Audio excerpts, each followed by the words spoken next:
لا سیما بقیت اللہ العظم روحی و ارواح العالمین لتراب مقدمہ الفدا واللعنۃ الدائمۃ الباقیۃ الابدیہ علی اعدائہم ومنکری فضائلہم وغاصبی حقوقہم اجمعین من یوم ظلمہم وعداوتہم وغضبہم الی قیام یوم الدین. اما بعد قال اللہ فاعوذ باللہ من الشیطان الرجیم بسم اللہ الرحمن الرحیم انا ھذا القرآن یہدی للتی ہی اقوم ویبشر المؤمنین الذین یعملون الصالحات ان لہم اجرا کبیرا. صلوات پڑھیں گے.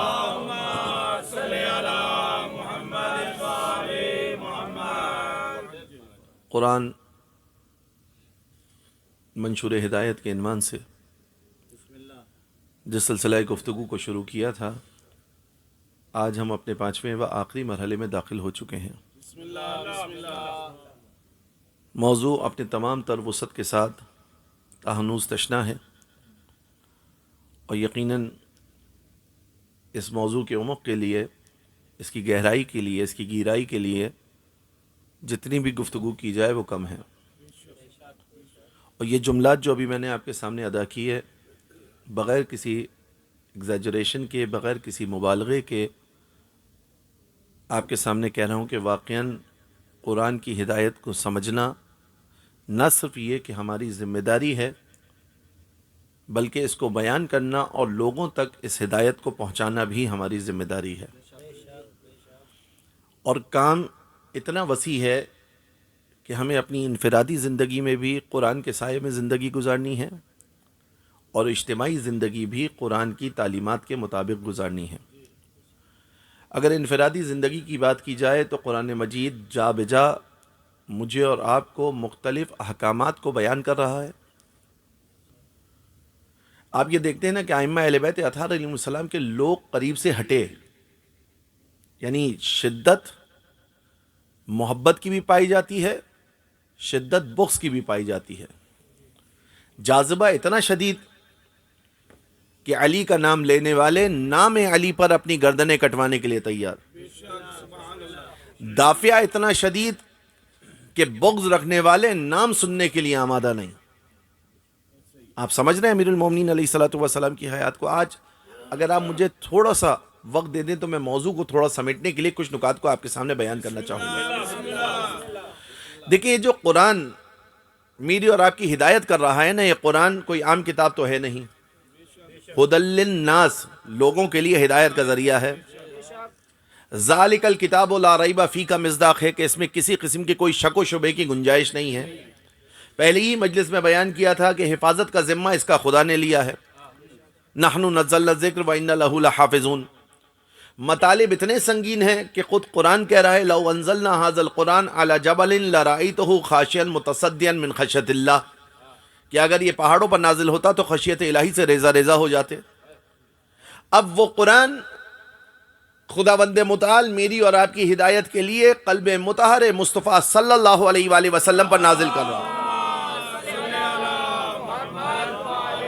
اور یہ قرآن واضح طور پر کہہ رہا ہے کہ ایسا نہیں ہے کہ اپنی من پسند چیزوں کو لے لو. دیکھیں، ادیان ما سبق میں جو تحریف ہوئی ہے وہ کیوں ہوئی ہے؟ آج عیسائیت حضرت عیسیٰ والی کیوں نہیں رہی؟ آج یہودیت حضرت موسیٰ علیہ السلام کے تعلیمات کے مطابق کیوں نہیں ہے؟ اس لیے کہ انہوں نے ان کے دین سے اپنی من پسند چیزیں لے لی، اور جو چیزیں پسند نہ تھیں ان کو ترک کر دیا.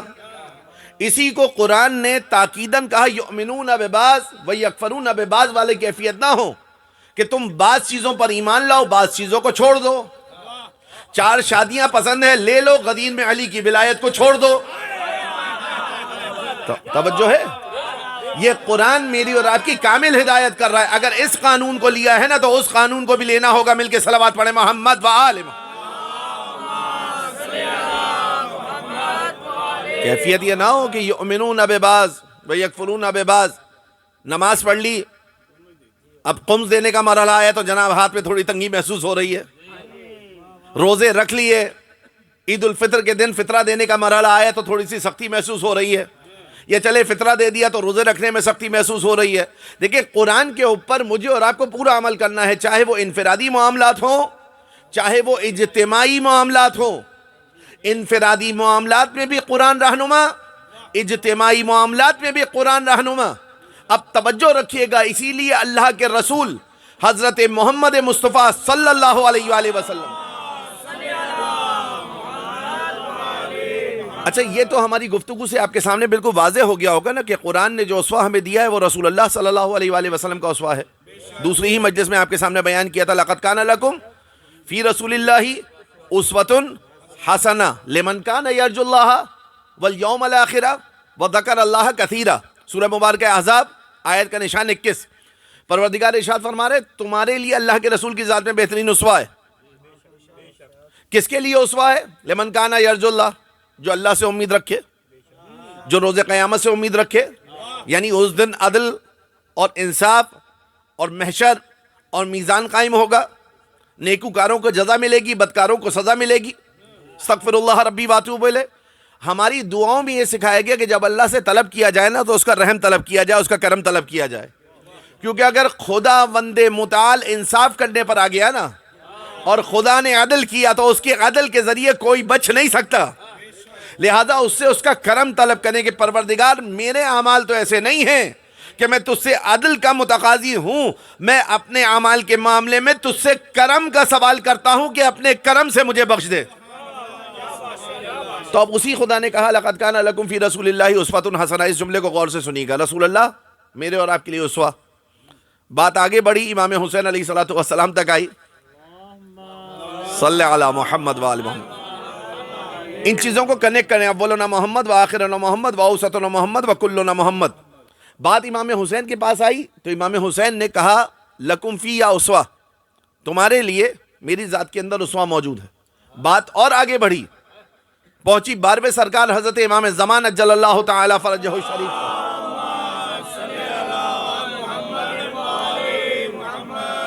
آپ فرمانے لگے فی ابنت رسول اللہ، یا رسول اللہ یا رسول اللہ یا علی. فرمانے لگے فی ابنت رسول اللہ لی اسوہ، رسول اللہ کی بیٹی کی ذات میں میرے لیے اسوہ ہے. پھر جملے دہرا رہا ہوں. قرآن نے کہا لقد کان لکم، تمہارے لیے اللہ کے رسول کی ذات اسوہ ہے. امام حسین نے کہا لکم فیہ، تمہارے لیے میری ذات میں اسوہ ہے.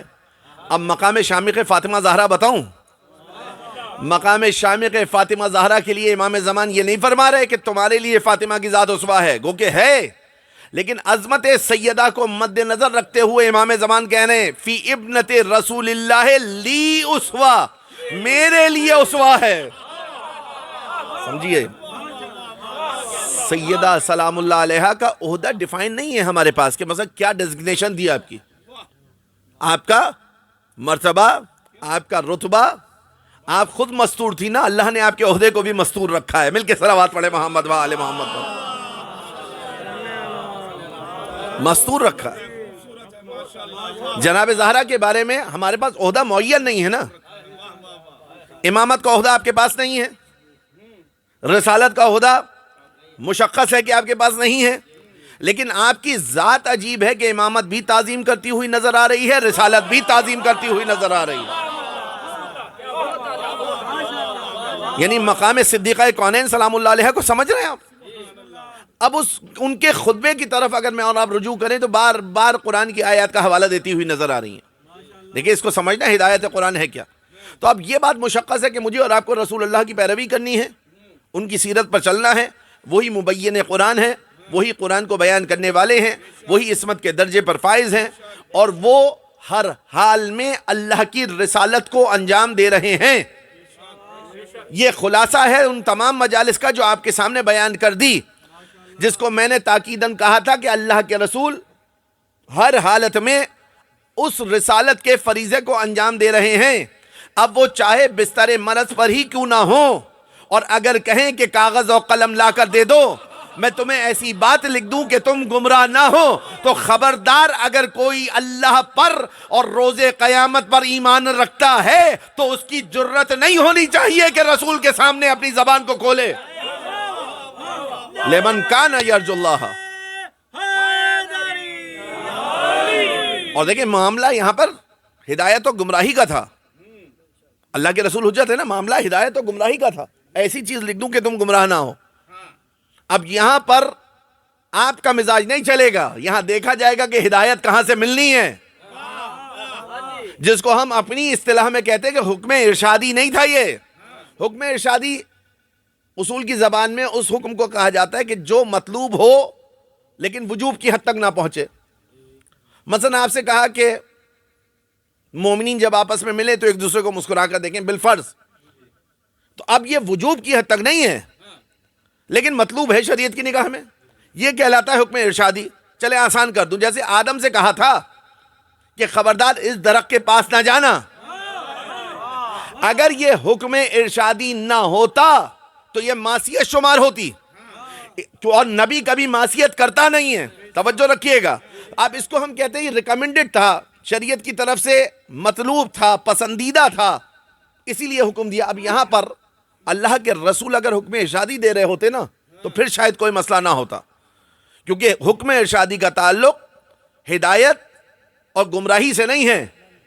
ہدایت کی چمک کو بڑھانے کے لیے حکم ارشادی آتا ہے, لیکن اگر حکم مولوی ہو یعنی مولا کا حکم مولائیت کی بنا پر ہو, اب جب رسول اللہ کہہ رہے ہیں نا کہ ایسی چیز لکھ دوں کہ تم گمراہ نہ ہو, تو یہاں حکم ارشادی نہیں ہے, یہاں صرف مطلوب نہیں ہے, واجب تھا کہ رسول کے ہاتھ میں کاغذ اور قلم لا کر دیتے اور جو تحریر رسول لکھتے اس پر عمل کیا جاتا, لیکن نہیں دی گئی.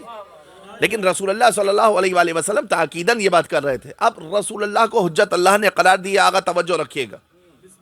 اب وہی رسول جب مقام غدیر قم پر پہنچے, اور کل ہماری گفتگو یہیں پر آ کر رکی تھی کہ جب عیسائیوں نے سوال کیا کیا حضرت صلی اللہ علیہ وآلہ وسلم کا مقام زیادہ بلند ہے یا حضرت عیسیٰ علیہ السلام کا مقام زیادہ بلند ہے, تو تمام امت مسلمہ نے آگا کیا جواب دیا. کل ایک پہلو کو بیان کیا تھا, آج دوسرے پہلو کو بیان کروں اور آگے بڑھ جاؤں. کیا جواب ہے ہم لوگوں کا؟ رسول اللہ افضل ہے نا, حالانکہ عیسیٰ بھی کیا ہیں, نبی ہیں, اور کیا ہیں, ساری فضیلتیں ہیں نا, عصمت کے درجے پر بھی ہیں. ہم اس بات پر بھی تیار نہیں ہو رہے کہ رسول کا مقابلہ عیسیٰ سے کیا جائے. توجہ رکھیے گا. یعنی کیوں ہم تیار نہیں ہو رہے؟ تمام امت مسلمہ اس بات کے اوپر متفق ہے, مجتمع ہے کہ اللہ کے رسول صلی اللہ علیہ وآلہ وسلم کی شان زیادہ بلند ہے. کیوں؟ اس لیے کہ اللہ نے دی ہے. تو جس کو اللہ شان دے, اب اگر آپ ایک معصوم کا مقابلہ دوسرے معصوم سے کریں, ان میں سے ایک افضل ہو دوسرا مفضول ہو, تو بھی میں اور آپ اس کو افضل کہنے کے لیے تیار نہیں جو مفضول ہو, اس کو افضل کہنے کے لیے تیار نہیں جو مفضول ہو. اب ذرا توجہ سے سنیے تاکہ بات آسان ہو جائے اور آپ تک پہنچ جائے. اللہ کے رسول سب سے افضل ہے نا. کسی مسلمان کو اس میں شک ہے؟ کسی مسلمان کو اس میں ریب ہے؟ اب آپ مجھے بتائیے رسول اللہ کا عدد کون سا ہے؟ آپ پہلے عدد کے نبی ہیں, آپ کا عدد دوسرا ہے نبوت کے مقام پر, آپ کا عدد تیسرا ہے, 10واں ہے, 100واں ہے, 1000واں ہے, کون سا ہے؟ آخری ہے نا. 1,24,000واں عدد ہے. فہرست چلتی چلی آ رہی آدم سے لے کر خاتم النبیین صلی اللہ علیہ وآلہ وسلم تک.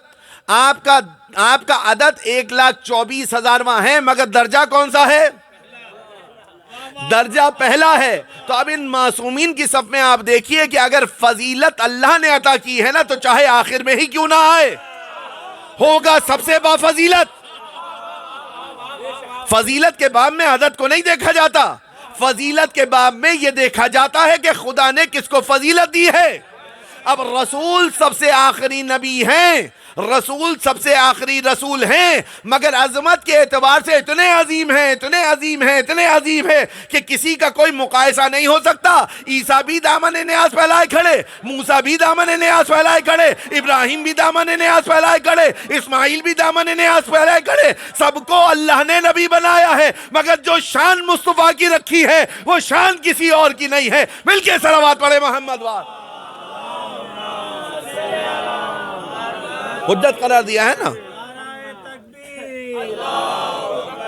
نعرہ رسالت، نعرہ حیدری، حسینیت زندہ آباد.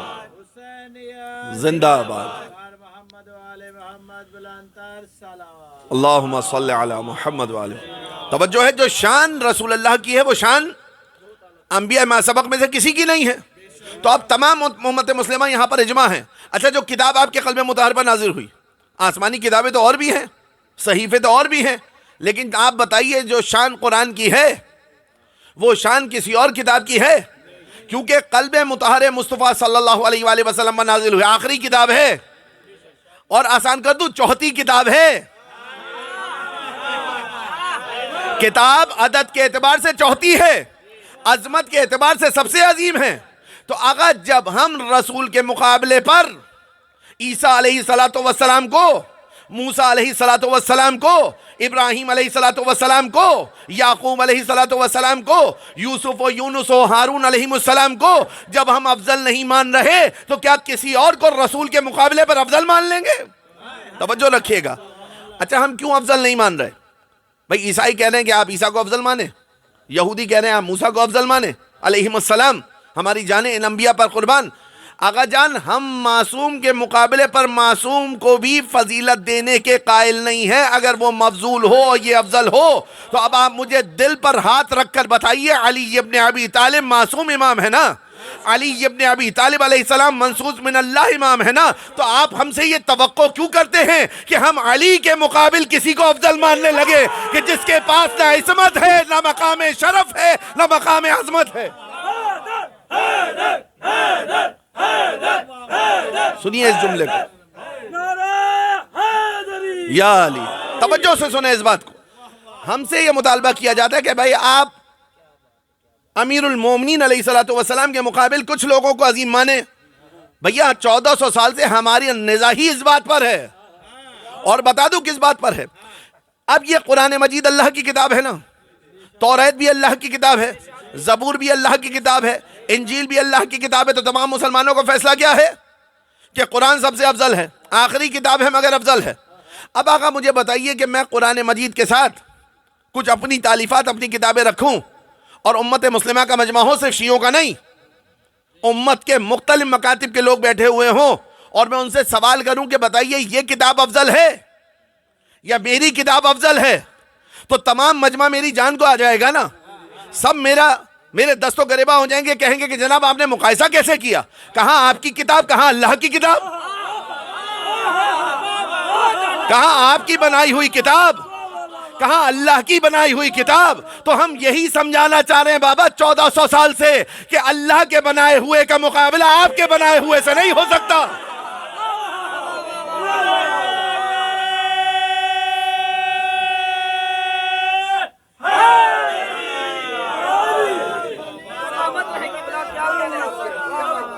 اللہ کے بنائے ہوئے کا مقابلہ آپ کے بنائے ہوئے سے ہوگا. نہ کیا پھر ایسے شخص کا کیا ہے جیا جیا نہ جیا. ابھی بھی وقت ہے مولائیوں میں آ جاؤ کہ پھر حیات نے موقع دیا کہ نعرے پائتنی سوالک نعرے.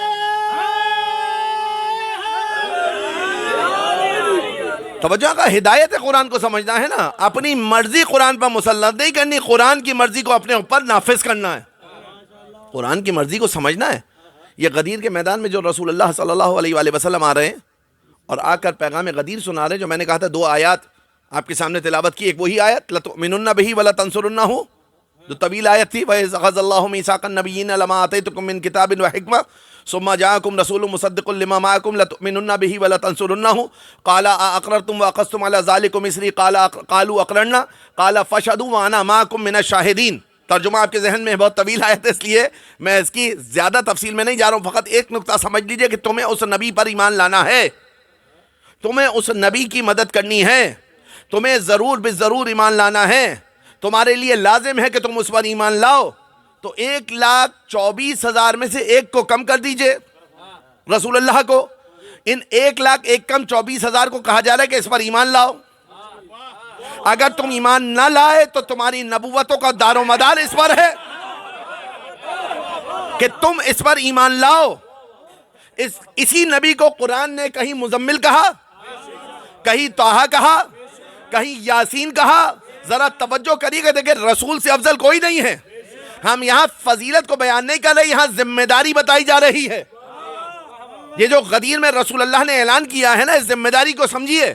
اب رسول اللہ صلی اللہ علیہ وآلہ وسلم سے کہا جا رہا ہے, وہاں پہ کیا کہا تھا؟ لَتُؤْمِنُنَّ بِهِ, اے گروہ انبیاء تم پر لازم ہے, واجب ہے, ضروری ہے اس پر ایمان لاؤ. اے گروہ انبیاء تم پر لازم ہے, واجب ہے, ضروری ہے, اس کی مدد کرو. اب وہی نبی جب مقام غدیر خم پر پہنچا تو اس سے کہا جا رہا ہے وَإِن لَّمْ تَفْعَلْ فَمَا بَلَّغْتَ رِسَالَتَهُ. آیت قرآن ہے آقا.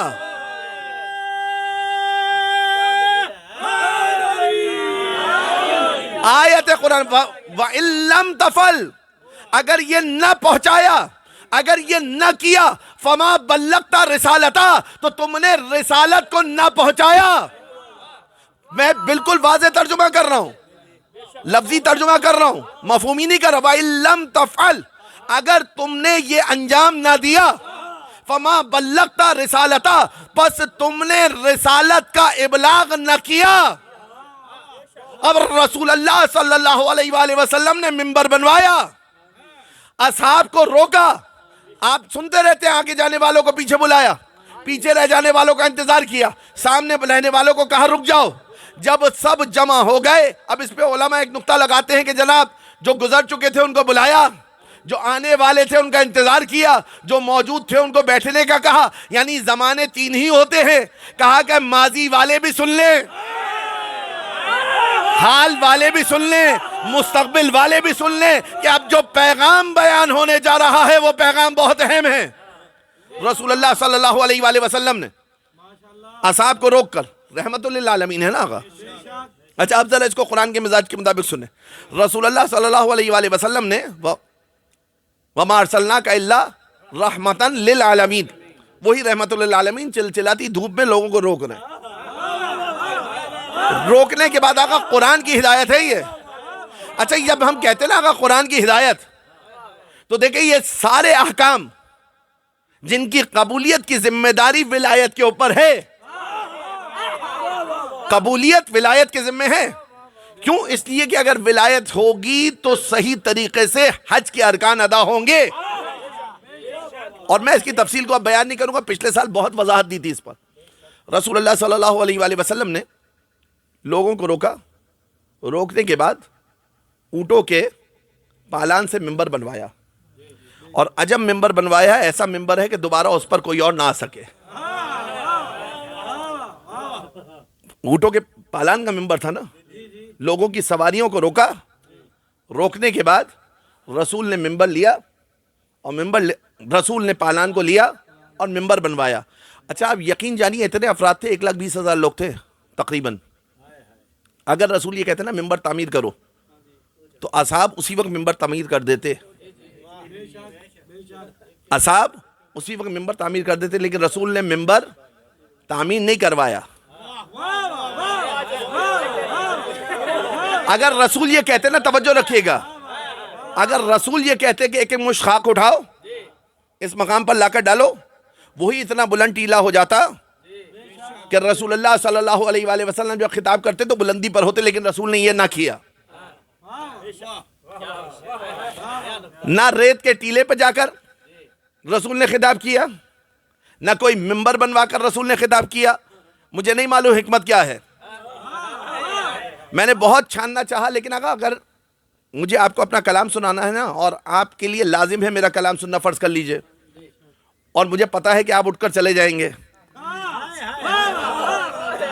تو اب میں یہ کروں گا, جو آپ کے پاس آپ کی سواریوں کی چابیاں ہیں نا, اپنے قبضے میں لے لوں گا. اب جب چابیاں میرے پاس ہیں تو اٹھ کر دکھاؤ, اب جا کر دکھاؤ. اب جب خطبہ ختم ہوگا جب ہی جا پاؤ گے.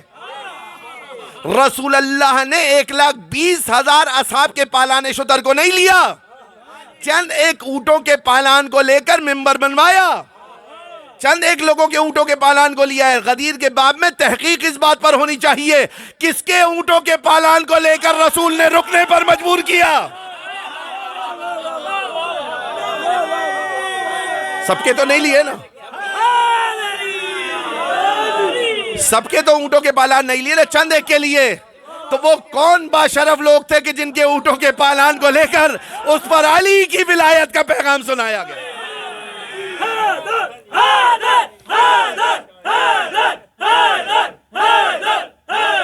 اب غدیر کا پیغام جو ہے نا، غدیر کا پیغام سمجھیے، غدیر کا پیغام میرے اور آپ کے نعرے بلند کرنے کے لیے نہیں ہے، یہ تو ہم محبت میں کرتے ہیں. غدیر کا پیغام مجلس گرمانے کے لیے بھی نہیں تھا، یہ بھی ہم اپنے دل کے سکون اور مودت اور اس کے اظہار کے لیے یہ کام کیا کرتے. غدیر کا پیغام کیا تھا؟ میرے اور آپ کے وجود کے اوپر ولایت نافذ ہو. اور میں ہر سال یہ جملہ کہتا ہوں اور آج پھر اس کو تکرار کروں گا اور بار بار. یعنی چند ایک چیزیں میں نے کہا نا کہ میری مجلس کا سٹرکچر جو ہے وہ چند ایک چیزوں کے اوپر مشتمل ہوتا ہے. ایک تو پیغام غدیر، ایک سیرت رسول، اور ایک یہ آیت وما ینطق عن الہوی ان ہوا الا وحی یوحی. واقعی بہت بہت عظیم مطالب ہیں اس آیت کے اندر پوشیدہ. اگر آپ ایک ایک عمل کو دیکھیں نا رسول کے، تو آپ کو احساس ہوگا کہ جائے گا وہ مقام علی ابن ابی طالب کیا ہے، علی کا مقام کیا. اچھا یہ ولایت کیوں تھی آقا؟ دیکھیں ہمیں غدیر کے میدان میں، آج معذرت کے ساتھ تھوڑا وقت لوں گا کیونکہ آج مجھے تھوڑا موضوع کو سمیٹنا.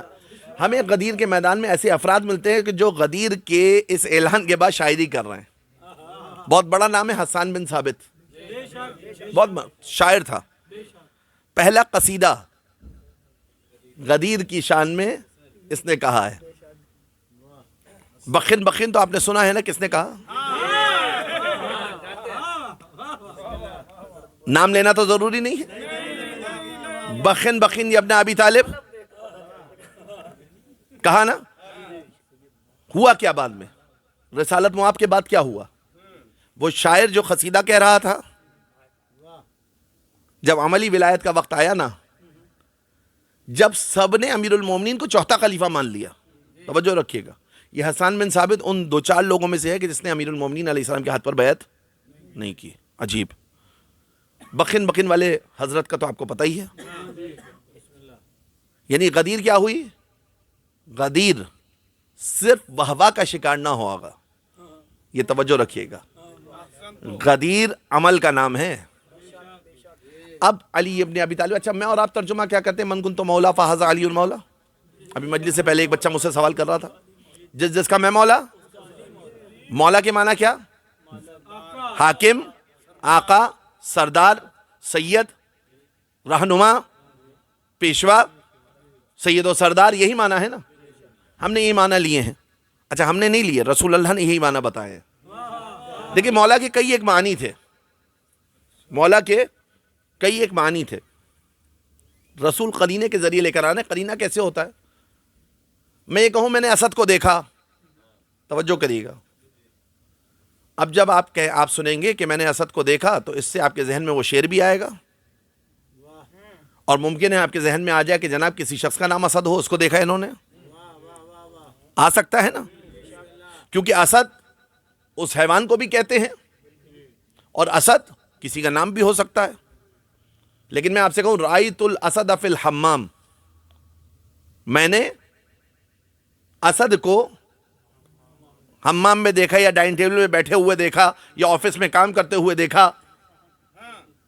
تو اب آپ کے ذہن میں کیا آ رہا ہے؟ مثال یہی دی گئی ہے. اب اس سے سمجھ میں آ گیا کہ جناب وہ حیوان مفترض مراد نہیں ہے. اب اس اسد سے مراد کوئی صاحب ہیں کہ جن کا نام اسد ہے، یا کوئی صاحب ہیں کہ جن کے اندر اتنی شجاعت ہے کہ ان کو اسد کا لقب دے دیا گیا. اب اس سے حیوان کی طرف توجہ نہیں جائے گی. یہ کہلاتا ہے قرینہ. رسول اللہ نے مولا کے معنی پر قرینہ قائم کیا. قرینہ کیا تھا؟ سرکار نے پوچھا الست اولا بکم من انفسکم، کیا تمہاری جانوں پر میں اولویت نہیں رکھتا؟ اور ترجمہ آسان کروں، کیا میں تم پر مولا نہیں ہوں؟ کیا میں مولائیت نہیں رکھتا؟ کیا میں تمہاری جانوں کا حاکم نہیں ہوں؟ کیا میں تمہارے وجود کا سید و سردار نہیں ہوں؟ رسول نے قرینہ قائم کیا. پہلے اعتراف لیا، سب نے کہا یا رسول اللہ آپ ہماری جانوں پر ہم سے زیادہ حق رکھتے. کہا من کنت مولا فہذا علی مولا، پس جس کا میں مولا ہوں اس کے علی مولا ہیں. بات تمام ہو گئی. بخن بخن کے نعرے اٹھ گئے، قصیدہ بھی کہہ دیا گیا. اب آپ نے یہ سن رکھا ہے نا کہ یہ حدیث غدیر جو ہے وہ متواتر ہے. حدیث غدیر متواتر ہے. اچھا یہ تواتر اور متواتر ہم بیان تو کر دیتے ہیں، اور میں مطمئن ہوں شاید ہمارے بچوں کو اس کے معنی نہ پتہ ہو متواتر کہتے کسے ہیں. یہ متواتر ہوتا کیا ہے؟ میں آپ کو ایک مثال کے ذریعے واضح کروں اور پھر آگے بڑھ جاؤں. دیکھیں فرض کریں باہر بارش ہو رہی ہو، مجھے آنے میں تاخیر ہو. آپ کہیں کہ جناب کیوں تاخیر ہوئی؟ میں کہوں باہر بارش ہو رہی تھی. اب آپ نے جیسے ہی سنا نا باہر بارش ہو رہی تھی، کہ متواتر بتا رہا ہوں کیا ہوتا ہے. جیسے ہی میں نے کہا باہر بارش ہو رہی تھی تو آپ کے ذہن میں بارش، اس کی نمی، جب وہ زمین پر گرتی ہے اس کی خوشبو، اس کی کیفیت آپ کے ذہن میں آ گئی.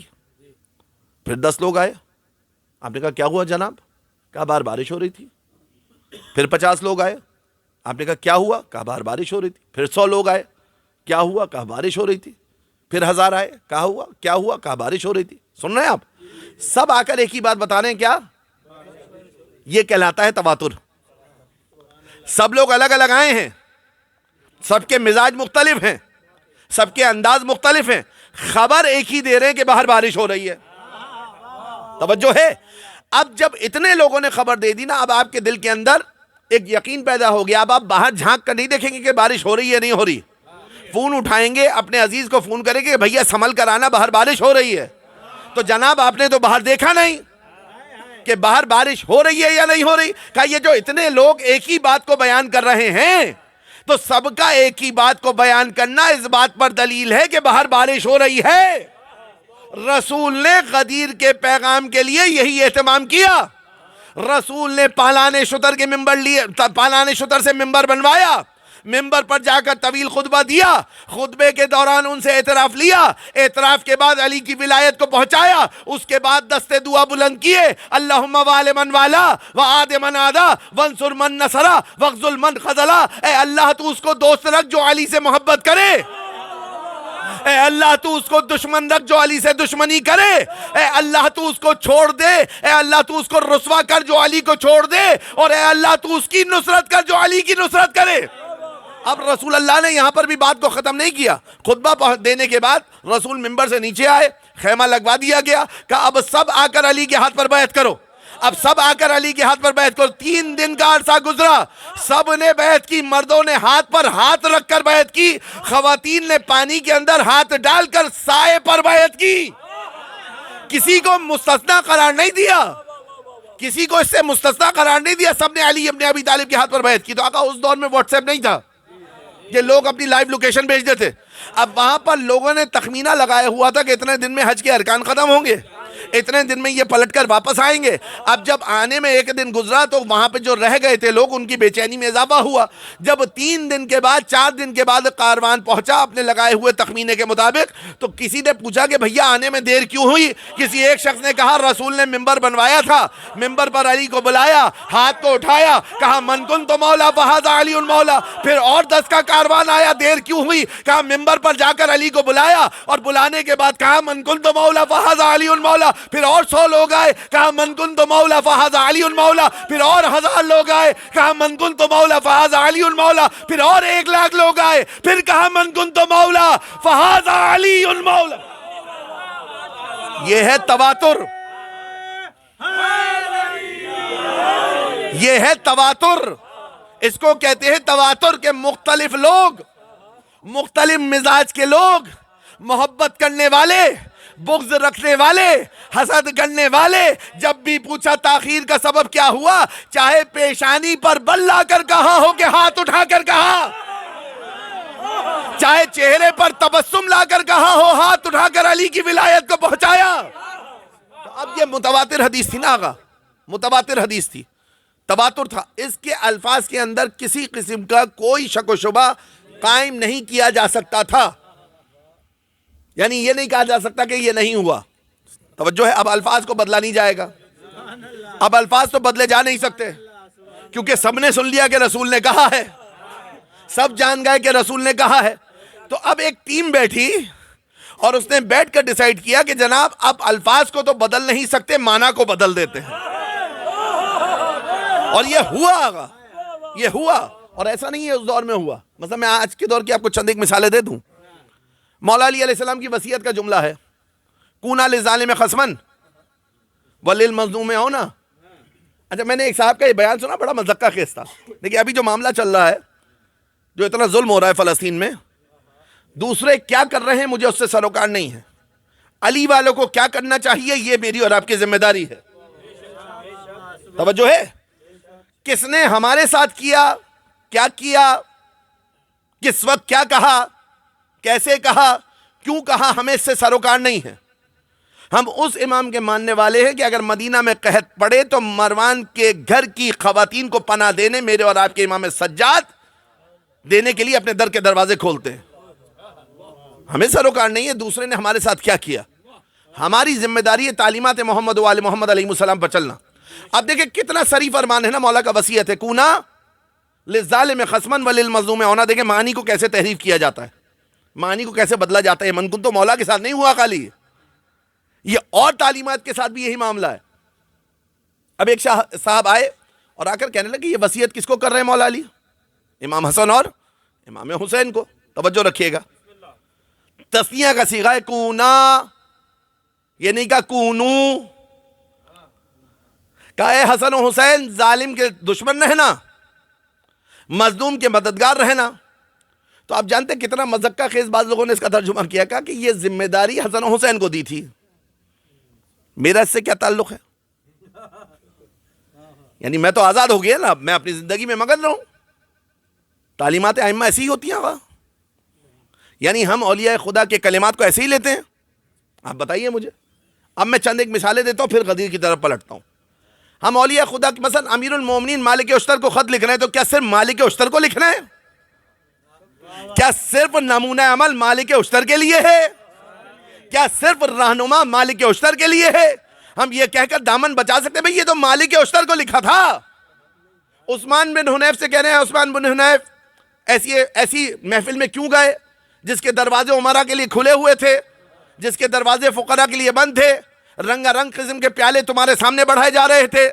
ایسی محفل میں کیوں گئے جس کے دروازے غریبوں کے لیے بند تھے؟ تو اب میں کہہ دوں یہ تو صرف عثمان بن حنیف کے لیے ہے، اس سے میرا کیا تعلق ہے؟ اگر اولیاء خدا کے کلمات کو ایسے نہیں لیا جاتا. اور اس سے بڑھ کر قرآن مجھے اور آپ کو کہہ رہا ہے یا بنیہ، حضرت لقمان کا مکالمہ ہے جو اپنے بیٹے کے ساتھ حضرت لقمان کا ہے.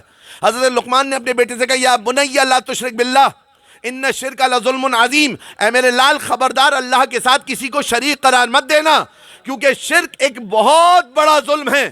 شرک ایک بہت بڑا ظلم ہے. تو اب میں یہ کہوں کہ لقمان اپنے بیٹے کو فقط کہہ رہے ہیں مجھ سے تو اس سے کوئی تعلق نہیں ہے. نہیں آقا، اولیاء خدا کے کلمات تا صبح قیامت لوگوں کے لیے رہنما اور راہگشا ہوا کرتے ہیں.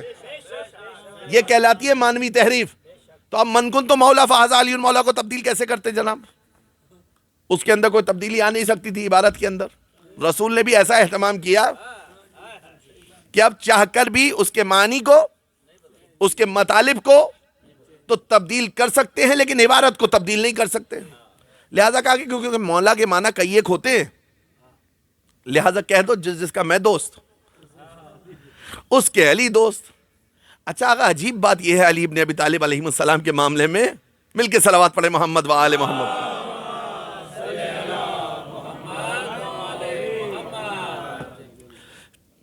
کیا لوگوں نے ترجمہ کیا اس کا جس کا میں دوست اس کے علی دوست. اچھا ہم اس ترجمے کو درست نہیں مانتے، لیکن فرض کر لیجئے، فرض کرنے میں تو مسئلہ نہیں ہے نا کوئی، فرض کر لیجئے اگر اس کو درست بھی مان لیا جائے تو بھی ہمارا ہی موقف ثابت ہوگا. یعنی آپ نہیں لے رہے نا سرپرست، آپ نہیں مان رہے نا آقا، آپ نہیں مان رہے نا مولا، آپ کہہ رہے ہیں جس کا میں دوست اس کے علی دوست. تو اب اس کا معنی یہ ہوگا جس کی مجھ سے جنگ اس کی علی سے جنگ، اور جس کی علی سے جنگ اس کی مجھ سے جنگ. تو اب جمل بھی بیان ہوگی، صفین بھی بیان ہوگی، اور ایسے بیان ہوگی کہ جنگ علی سے نہیں اللہ کے رسول سے تھی. سمجھ رہے ہیں؟ آپ چلے تھے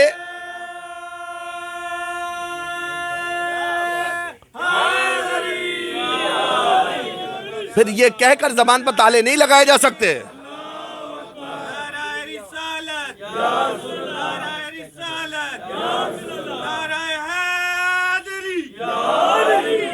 تو اب قرآن نے علی ابن ابی طالب علیہ السلام کی ولایت کا کہا تھا نا. رسول اللہ کے اعلان رسول اللہ صلی اللہ علیہ وآلہ وسلم نے امیر المومنین علیہ السلام کی ولایت کا اعلان کیا، لیکن علی کو امام رسول نے نہیں بنایا، علی کو امام اللہ نے بنایا ہے، علی کو امام اللہ نے بنایا ہے، علی ابن ابی طالب کو حجت اللہ نے بنایا ہے، علی ابن ابی طالب کو ولی اللہ نے بنایا ہے، رسول فقط اعلان کر رہے ہیں۔ یہ ہمارے مذہب کی آغا بنیاد ہے، یہ ہمارے مذہب کی بنیاد ہے، اس کو سمجھیے، اور یہی قرآن کی تاکیدات ہے۔ دیکھیں نبی اللہ بناتا ہے، امام اللہ بناتا ہے، رسول اللہ بناتا ہے۔ کس طریقے سے میں آپ کے سامنے اس کو بیان کروں، وقت بہت زیادہ گزر چکا ہے، اور میں شاید اسی مطلب کو بیان کر کے اور اس میں ہی اتنا وقت لگ جائے کہ میں آگے نہ بڑھ سکوں، لیکن سمجھ جائیے اللہ کی طرف سے جو عہدے آئے ہیں، نبوت کا عہدہ، رسالت کا عہدہ، امامت کا عہدہ، اور ان تینوں عہدوں کے پاس ولایت ہے۔ یہ ولایت ان تینوں عہدوں کے رمز ہے، یعنی بغیر ولی ہوئے کوئی نبی نہیں ہو سکتا، بغیر ولی ہوئے کوئی رسول نہیں ہو سکتا، بغیر ولی ہوئے کوئی امام نہیں ہو سکتا۔ توجہ رکھیے گا، ان تینوں کا رمز یا میں کہہ دوں روح ولایت ہے۔ توجہ رکھیے گا، یہ عہدے آئے ہیں نا اللہ کی طرف سے۔ اب جب آپ اس کو لغت میں جا کر دیکھیں گے نا، ڈکشنری میں جا کر دیکھیں گے تو نبی کا ترجمہ آپ کو ملے گا ڈکشنری میں، زبان کی لغت میں، زبان کی ڈکشنری میں آپ کو ترجمہ ملے گا، نبی کے معنی ہے خبر دینے والا۔ لیکن آپ اسی معنی کو دین کی لغت میں لے کر آئیے، دین کی ڈکشنری میں لے کر آئیں تو وہاں دین آپ کو بتائے گا نبی کا معنی ہے غیب کی خبریں دینے والا۔ دیکھیں زبان کی لغت اور دین کی لغت، یعنی ہم جس کو دوسروں معنی میں اصطلاح کہتے ہیں۔ رسول کا ترجمہ ہے بھیجا ہوا۔ جب اسی معنی کو آپ لے کر دین کی لغت میں آئیں گے تو دین کہے گا رسول کا معنی وہ شخص کہ جس کو اللہ شریعت دے کر بھیجے، ٹھیک ہے؟ اسی طرح امام، رہنما، پیشوا، امام جماعت، بعض علماء کے نام کے ساتھ امام، یہ لغوی معنی ہے۔ لیکن اسی کو آپ جب اصطلاح میں لے کر آئیں گے، امام یعنی وہ شخص کہ جو زمین پر حجت ہو اور اللہ کی طرف سے اس عہدے کے لیے مقرر کیا گیا ہو، ٹھیک ہے؟ اب یہ تینوں عہدے قرآن نے بیان کیے ہیں، رسالت کا، نبوت کا، امامت کا۔ انی جاعلک للناس اماما، ابراہیم علیہ السلام کے لیے کہہ رہا ہے نا خدا، وجعلناہم ائمہ، ہم نے ان کو امام قرار دیا۔ اگر آپ کے کچھ نکات اس امام سجاد علیہ السلام کی مجلس والی ویڈیو مجلس جو ہوئی تھی، لائیو مجلس جو ہوئی تھی، اس کے اگر نکات ہوں تو اب یہ اللہ بنا رہا ہے نا امام۔ انبیاء علیہ السلام میں سے جس کو امام بنایا اللہ نے بنایا نا، سلسلہ چلتے چلتے رسول اللہ پر آیا۔ میں نے آپ کے سامنے ابھی 2 دن پہلے ایک آیت پڑھی تھی، وَمَا كَانَ مُحَمَّدٌ أَبَا أَحَدٍ مِّن رِّجَالِكُمْ وَلَٰكِن رسول اللہ وخاتم النبیین، محمد تمہارے مردوں میں سے کسی کے باپ نہیں ہیں، لیکن اللہ کے رسول ہیں اور خاتم النبیین ہیں۔ یعنی ختم نبوت کا، ختم رسالت کا اعلان قرآن نے کر دیا۔ اگر امامت بھی رسول اللہ پر آ کر ختم ہوتی تو ختم امامت کا بھی اعلان ہوتا۔ جبکہ ہم دیکھ رہے ہیں اللہ کے رسول کی لسان طاہرہ سے بار بار اس مفہوم امامت کو پہنچایا جا رہا ہے، ان الحسن والحسین امامان قاما او قعدا وابوہما افضل منہما، حسن و حسین دونوں امام ہیں، قیام کریں تو بھی امام، بیٹھ جائیں تو بھی امام، اور ان کے بابا ان دونوں سے افضل ہیں۔ یہ مفہوم رسول پہنچا رہے ہیں نا، جہاں پر بات نبوت کی تھی وہاں بھی رسول اللہ نے پہنچا دیا۔ یا علی انت منی بمنزلت ہارون من موسیٰ الا انہ لا نبی بعدی، اے علی تم کو مجھ سے وہی نسبت ہے جو ہارون کو موسیٰ سے تھی، مگر کیونکہ ہارون و موسیٰ دونوں نبی تھے، اب یار رسول نے آگے بڑھ کر کہا الا انہ لا نبی بعدی، مگر میرے بعد نبوت نہیں ہے، نبوت آ کر مجھ پر ختم ہو جائے گی مگر تم تک امامت کا رشتہ پہنچے گا۔ تو اب جو طاقت رسول اللہ کی امامت کی ہے وہی طاقت علی کی امامت کی ہوگی۔ نبی نہیں ہے، رسول نہیں ہے، مگر امام تو ہے نا، محافظ دین تو ہیں۔ اب جب تک یہ دین رہے گا یہ محافظ بھی رہے گا۔ تو اس امامت کو رسول اللہ صلی اللہ علیہ وآلہ وسلم نے جب پہنچایا تو جبرائیل دوبارہ آئے، اور آنے کے بعد جبرائیل نے کہا الیوم یئس الذین کفروا من دینکم فلا تخشوہم واخشون، آج کے دن کافر تمہارے دین سے مایوس ہو گئے، اب ان کے خوف نہ کھاؤ، ہماری خشیت اختیار کرو۔ الیوم اکملت لکم دینکم واتممت علیکم نعمتی ورضیت لکم الاسلام دینا، کہ آج کے دن اللہ نے تم پر نعمتوں کو تمام کر دیا، اللہ نے تم پر دین کو مکمل کر دیا، اور اللہ دین اسلام سے راضی ہو گیا۔ تو اب آقا آپ کو ولایت کے معنی سمجھ میں آئے کہ ولایت وہ ہے کہ جس کی وجہ سے کفار مایوس ہو جاتے ہیں۔ آج بھی آپ دنیا میں دیکھیے کہ جن کے ہاتھ میں پرچم ولایت ہے، کفار ان سے ڈرتے ہوئے نظر آ رہے ہیں، کفار ان سے ڈرتے ہوئے نظر آ رہے ہیں۔ اللہ اکبر، نعرہ رسالہ، یا رسول اللہ، نعرہ حیدری، یا اب رسول اللہ صلی اللہ علیہ وآلہ وسلم نے اعلان کر دیا۔ تو میں عرض کر رہا تھا نا کہ اعلان من جانب اللہ ہے، اور یہ معاملہ آقا اتنا اہم ہے، اتنا اہم ہے کہ جب حضرت موسیٰ علیہ السلام کو اللہ نے کہا نا یا موسیٰ اذهب الی فرعون انہ طغی، اے موسیٰ جاؤ، جا کر دیکھو فرعون کتنا طغیان کر رہا ہے، کتنی سرکشی پر اترا ہوا ہے، جا کر اس کی اصلاح کے لیے کچھ کرو، اس کے خلاف قیام کرو۔ تو موسیٰ علیہ السلام اس فرمان کو سنتے ہی نکل نہیں گئے۔ موسیٰ علیہ السلام نے پہلے پروردگار عالم کی بارگاہ میں دعا کی، مناجات کی، کلیم اللہ کی اس مناجات کو قرآن نے نقل کیا ہے سورہ مبارکہ طٰہٰ میں، اور قرآن کہہ رہا ہے موسیٰ نے دعا کی رب اشرح لی صدری، پروردگار میرے سینے کو کشادہ کر دے، ویسر لی امری، میرے کام کو آسان کر دے، واحلل عقدۃ من لسانی یفقہوا قولی، میری زبان کی گرہوں کو کھول دے تاکہ میرے قول کو وہ سمجھ پائیں، جب میں کوئی تبلیغ کروں تو ان کے دل میں وہ بات اترے، واجعل لی وزیراً من اہلی، اور میرے لیے قرار دے اپنی جانب سے ایک وزیر، ایک جانشین جو میرے رشتہ داروں میں سے ہو، ہارون اخی، اس کا نام ہارون ہو، اور رشتہ داروں میں سے میرا رشتہ اس کا بھائی کا ہو۔ اے موسیٰ آپ نے سب کچھ بتا دیا کہ میرے رشتہ داروں میں سے میرا وزیر معین کر، میرے رشتہ داروں میں سے اس کا رشتہ میرے بھائی کا ہو، اس کا نام ہارون ہو۔ تو اے موسیٰ آپ نے ہارون کا ہاتھ اٹھا کر یہ کیوں نہیں کہہ دیا یہ میرا جانشین ہے؟ تو جواب موسیٰ یہ ہوگا، میں اللہ کی بارگاہ میں التجا کر سکتا ہوں، اپنے لیے اپنا جانشین معین نہیں کر سکتا۔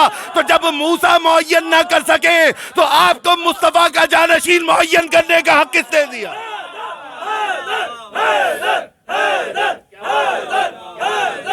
جب موسیٰ معین نہ کر سکے آپ کو کس نے حق دے دیا؟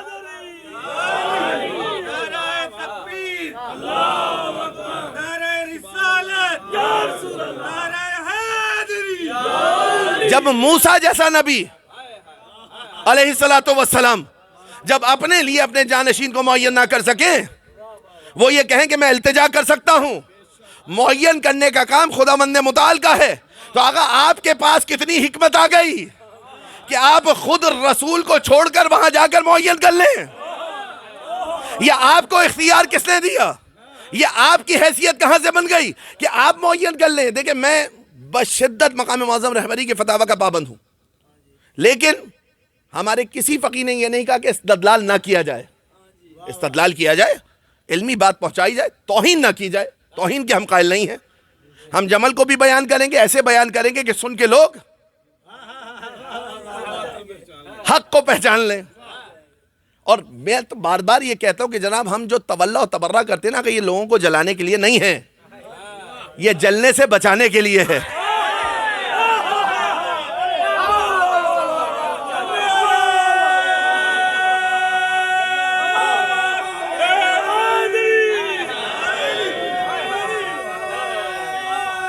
جلانے کے لیے تھوڑی کرتے ہیں۔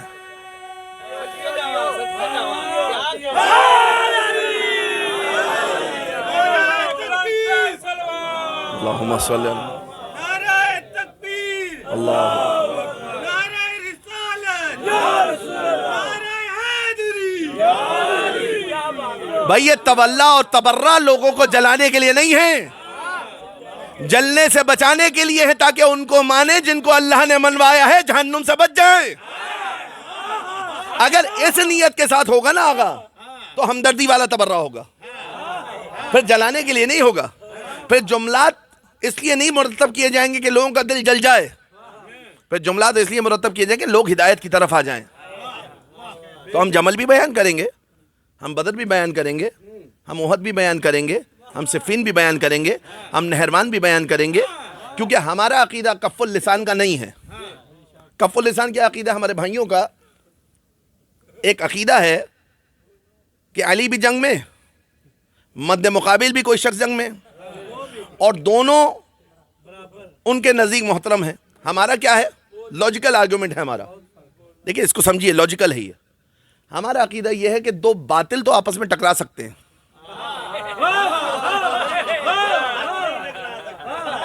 دو باطل آپس میں ٹکرا سکتے ہیں, حق اور باطل بھی آپس میں ٹکرا سکتے ہیں, لیکن یہ نہیں ہو سکتا کہ دو حق ہوں اور تعارض بھی ہو. یہ ممکن نہیں. اچھا, اب یہ عقلی قانون ہے نا, منطقی قانون ہے, لاجیکل آرگومنٹ ہے یہ. اب اس کا کوئی جواب تو تھا نہیں کہ کف اللسان, اس کے بارے میں ہم سے قبر میں نہیں پوچھا جائے گا, اس کے بارے میں ہم سے قیامت میں سوال نہیں ہوگا. جناب آپ کی خام خیالی ہے, قیامت میں سوال نہیں ہوگا. قرآن کی آیت کہہ رہی ہے وقفوہم انہم مسئولون, روکو ان کو, ان سے سوال کیا جائے گا, روکو ان کو, ان سے سوال کیا جائے گا. اور اکثر مفسرین نے لکھا ان ولایت علی ابن ابی طالب,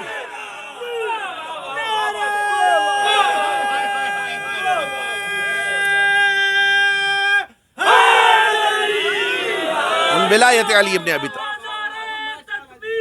اللہ یا رسول اللہ.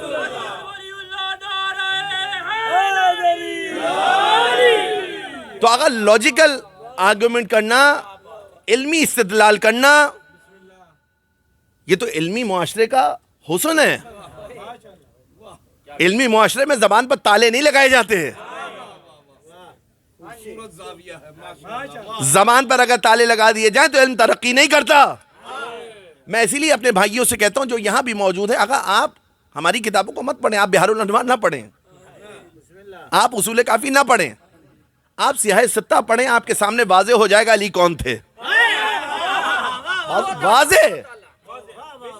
واضح ہے. میں نہیں دعوت دے رہا کہ آپ آئیے اور آ کر بہار پڑھیے, میں نہیں کہہ رہا کہ آپ آئیے اور آ کر اصول کافی پڑھیے. جب وہ پڑھ کر علی والوں ہم میں شامل ہو جائیں نا, تو پھر آ کر بہار پڑھیے, پھر بہار کے مطالب سمجھ میں آئیں گے آپ کو, بہار الانوار کے. پھر اصول کافی میں کتاب حجت آپ کو سمجھ میں آئے گی کہ حجت خدا ہے کیا. میں ابتداء نہیں کہہ رہا, تو ہم کسی کی بے احترامی نہیں کرتے, ہم اس بے احترامی کے قائل بھی نہیں ہیں, نہ ائمہ کی روش یہ رہی ہے. ہم استدلال کرتے ہیں اور اس استدلال کے ذریعے پوچھتے ہیں کہ جناب اب یہ 2 اور 2 4 والا معاملہ جو آپ کے سامنے آ گیا, تو آپ کے نزدیک 2 اور 2 جمع 4 ہوتے ہیں یا 2 اور 2 جمع 3 ہوتے ہیں؟ اب مجھے بتائیے نا. اب جب اتنا کلیئر ہو جائے آغا بات, تو اب 2 نظریات بالکل ساتھ ساتھ چلتے ہوئے نظر آ رہے ہیں.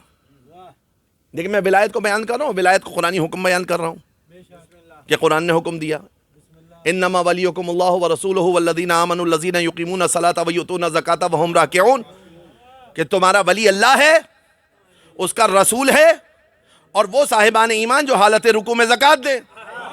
تو دنیا نے دیکھا نا کس نے زکات دی, وہ بات الگ کہ اس کے بعد فقیر کو معین کر لیا, خود جا کر انگوٹھیاں لاتے رہے, 30 دن تک انگوٹھیاں دیتے رہے, پھر تڑپ کر رسول اللہ کے پاس آئے, یا رسول اللہ علی نے 1 انگوٹھی دی تھی, آیت آ گئی, ہم 30 دے چکے ہیں, کوئی آیت کی خبر نہیں, کہ علی نے اللہ کے لیے دی تھی, تم نے آیت کے لیے دی ہے.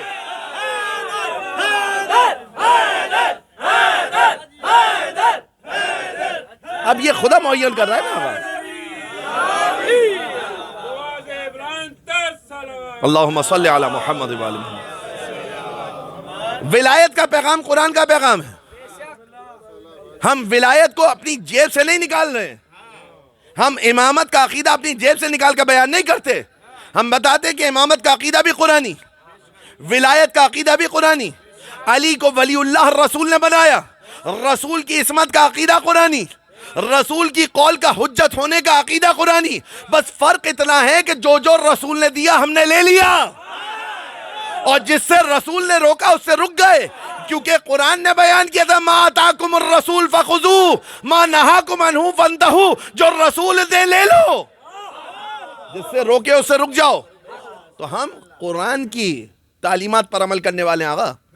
اب آئیے اور آ کر دیکھیے کہ امیر المومنین علیہ الصلوۃ والسلام کی اس ولایت کو جب رسول اللہ صلی اللہ علیہ وآلہ وسلم نے بیان کر دیا تو قصیدے کہے گئے، بخن بخن کہا گیا، لیکن جب نفاذ کا معاملہ آیا تو کتنے افراد تھے جو علی ابن ابی طالب کی ولایت کو اپنے اوپر نافذ کر پاتے؟ ولایت آپ تو مانتے ہیں نا آقا حکومت علی، ولایت آپ تو مانتے ہیں نا آقا سرپرستی علی، ولایت آپ تو مانتے ہیں نا آقا مولائیت علی و سیادت علی، یعنی میرے وجود پر، آپ کے وجود پر، اس امام بارگاہ پر، میرے گھر میں، آپ کے گھر میں، ہم سب پر علی ابن ابی طالب کی حکومت ہو۔ ہم مانتے ہیں نا؟ اگر مانتے ہیں تو ایک بلند نعرہ لگائیے اس بات کے اعتراف میں کہ ہم سب امیر المومنین علیہ السلام کی ولایت کو مانتے ہیں۔ یا علی، ہے نا سب ولایت کو اپنے اوپر؟ یا علی۔ اب امیر المومنین کی ولایت کو ہم سب مان رہے ہیں نا آقا، میں بھی مان رہا ہوں، آپ بھی مان رہے ہیں، اور ولایت کے کیا معنی لے رہے ہیں؟ حکومت، سیادت، سرداری، یعنی ہم پر سردار علی، ہم پر حاکم اللہ کی طرف سے، ہمارے وجود پر حاکم اللہ کی طرف سے، ہمارے کان پر حاکم اللہ کی طرف سے، ہماری آنکھ پر حاکم اللہ کی طرف سے، ہماری زبان پر حاکم اللہ کی طرف سے، ہمارے گھر پر حاکم اللہ کی طرف سے، ہم جو ادارہ بنائیں ان پر حاکم اللہ کی طرف سے۔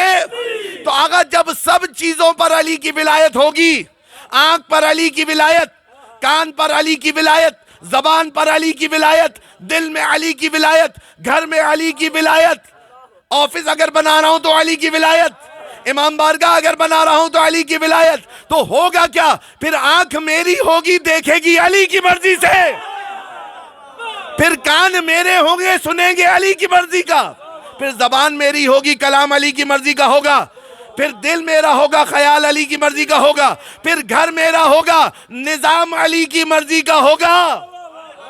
اور آگے بڑھاؤں آگا، اس کو میں اسی طرح بڑھاتا ہوں، پھر جو جیب میں موبائل ہے نا ہوگا میرا، خریدا میں نے ہوگا، چلے گا علی کی مرضی سے، وہی کانٹیکٹس ہوں گے جو علی پسند ہوں، انہی سے بات ہوگی جو علی کو پسند ہو، وہی دیکھوں گا جو علی کو پسند ہو، لباس وہ پہنوں گا جو علی کو پسند ہو، کھانا وہ کھاؤں گا جو علی کو پسند ہو۔ یہ ہے ولایت۔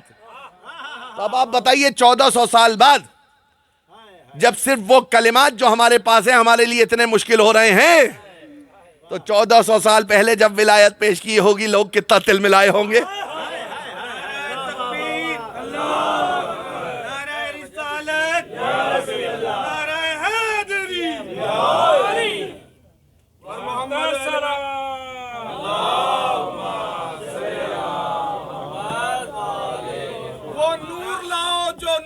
جلی سے اونچا ہو، وہ نور لاؤ جو نور جلی سے اونچا ہو، اور شرف کسی کا خدا کے ولی سے اونچا ہو، اور تو قد پہ بحث نہ کر، جنگ بدر سے چل اور فتح مکہ تک کسی کا سر تو دکھا جو علی سے اونچا ہو۔ واہ،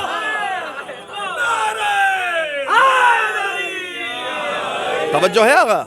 تو اب یہ جو ولایت کا معاملہ ہے نا، اب آپ مجھے بتائیے 1400 سال پہلے تو چند لوگوں نے حارث بن نعمان فہری کو چڑھایا، رسول اللہ کے پاس آئے، سن رکھا ہے اپنے واقعہ، گریز کرتے ہوئے آگے بڑھوں، آخر کہا یہ پیغام آپ کا ہے یا اللہ کا ہے؟ لیکن یہ جو پیرالل نظریات چل رہے ہیں نا ان کو بتا رہا ہوں، یہ پیغام آپ کا ہے یا اللہ کا ہے؟ رسول نے کہا اللہ کا ہے۔ کہا آپ نے کہا نماز پڑھو، نماز پڑھی، آپ نے کہا روزہ رکھو، روزہ رکھا، آپ نے کہا حج پر آ جاؤ، ہم حج پر آ گئے، آپ نے کہا زکات دو، ہم نے زکات دے دی، آپ نے کہا جہاد کرو، ہم نے اب آپ جا رہے ہیں اپنے بھائی علی کو مسلط کر کے جا رہے ہیں۔ سرکار نے کہا شک ہے، کہا یہ پیغام دیکھیں رسول کی زبان پر تکذیب رسالت و ذات رسالت پر شک کہاں سے پیدا ہوا؟ شک کہاں سے پیدا ہو رہا ہے؟ یہ ایسے نہیں کہا جا رہا کہ حالت بخار میں کہہ رہے ہیں، توجہ رکھیں، شک کہاں سے آ رہا ہے؟ اب ولایت علی ابن ابی طالب علیہ السلام کو سمجھیے آگا، رسول نے کیا کہا تھا؟ یا علی انت منی بمنزلت ہارون من موسیٰ الا انہ لا نبی بعدی. تو اب جب ہم کوئی شباہت دیتے ہیں کسی چیز سے، کوئی وجہ شباہت ہو نا، کوئی وجہ شباہت ہوتی ہے. وجہ شباہت کیا تھی؟ بہت سی ایک رہی ہوں گی. مجھے ایک بات سمجھ میں آئی، اے علی تم کو مجھ سے وہی نسبت ہے جو ہارون کو موسیٰ سے تھی. اب رسول اور موسیٰ اور ہارون اور علی میں کوئی شباہت ڈھونڈیے نا، تو ہمیں ایک شباہت نظر آئی اس نسبت میں. جب موسیٰ 30 دن کے لیے گئے تھے اور بعد میں 10 دن اور بڑھا دیے، 40 دن ہو گئے، ہارون کو مقرر کر کے گئے تھے.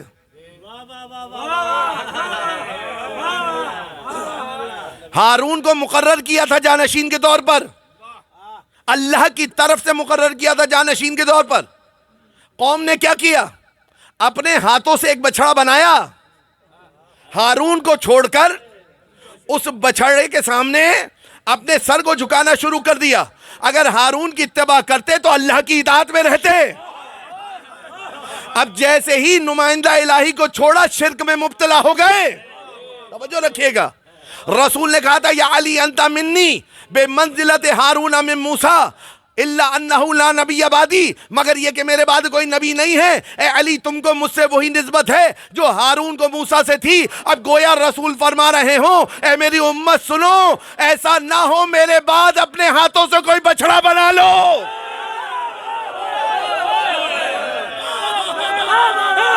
ایسا نہ ہو.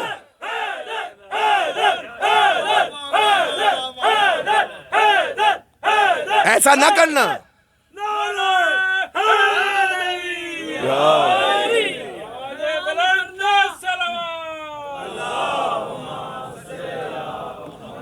بے فرمائی.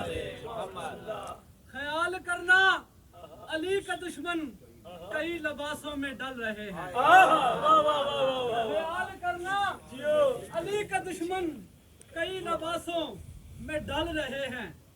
ہے بغض حیدر کی آگ اتنی کئی منافق ہی جل رہے ہیں. ہے بغض حیدر کی آگ اتنی کئی منافق ہی جل رہے ہیں. علی کا کھا کے علی کو بھونکے، یہ تیری فطرت ہے ورنہ ملا تمہارے جیسو ہزاروں کتے علی کے ٹکڑوں. توجہ ہے.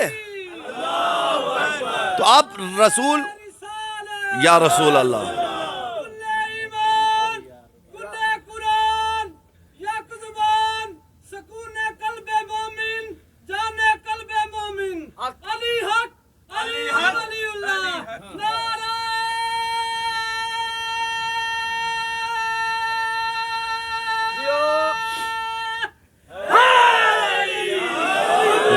توجہ ہے آغا.